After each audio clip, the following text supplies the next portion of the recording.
Հիմա ես մտնեմ ներս, որտեղ շատ բանից տեղեկացված չեմ, առավոտվանից իր հետ եմ եղել, քննչական գործողությունների։ Ձեզ նախաքննական մարմինից են ասել, որ եկեք այստեղ ու կայսան այստեղ է հիմա։ Այո, ծանոթվել եմ այս հասցեով ներկայանալու։ Շտապակցության մեքենա եկավ իր համար էր։ Հավանաբար, որովհետև առավոտյան ամեն դեպքում խնդիրներ ունի, տեղերը չէր ասել։ Այստեղ է։ Իմ տեղեկություններով այո, Պարոն բայց ես Հայրապետյան, իսկ դուք լսել եք նախաքննական մարմնի ձայնագրությունը, դա իր ձայնն էր, ինքն եք աշակերտի խոսել եք։ Ենքանով իշկանով հերքում է պարոն Ղուկասյանը ամեն ինչ։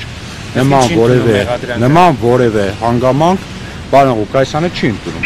Ավելին ասեմ, այդ նկարագրության մեծ մասը, որովհետեւ նկարագրում էին 24 թվական դեկտեմբեր, 25 թվական փետրվար։ Այսինքն ձերբակալված անձիկ եւս բոլորը քաղաքապետարանի աշխատողներ են։ Հավանաբար տեղեկություններ ես չունեմ, ներողություն եմ խնդրում եք հստակեցնում։ Այսինքն Վարդան Ղուկասյանի այս գործունեության հետ կապ չունի։ 24 թվականի համայնքի ղեկավար չէր Վարդան Ղուկասյանը, ոչ էլ 25 թվականի փետրվարին։ ՔՊ-ի տեխնազոին կամ պաշտոնակադային հարցեր եք։ Ինչու է նման բաներ տեղի ունեցել։ Քաղաքապետարանի ներսում չէ՞ ձայնագրությունը արված։ 6-7 դրվագից մեկն է վերաբերվում Վարդան Ղուկասյանի պաշտոնավարման ընթացքին։ Մնացածը վերաբերվում է Նիկոլ Փաշինյանի այն հայտարարության, որ ըստ էության թյուրիմացաբար է Վարդան Ղուկասյանը ընտրվել Գյումրու քաղաքապետ եւ դա պետք է շտկվի առանձին ԿՊԱ-ականներ ասում էին թող ճամպրուկները հավաքի։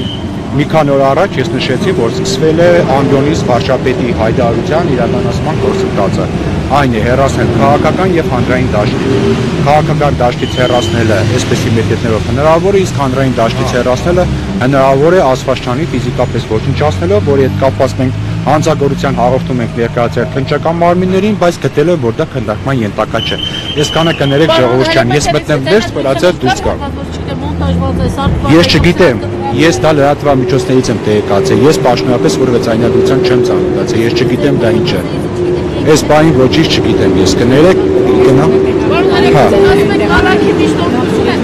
Հավանաբար կներկայացնեմ։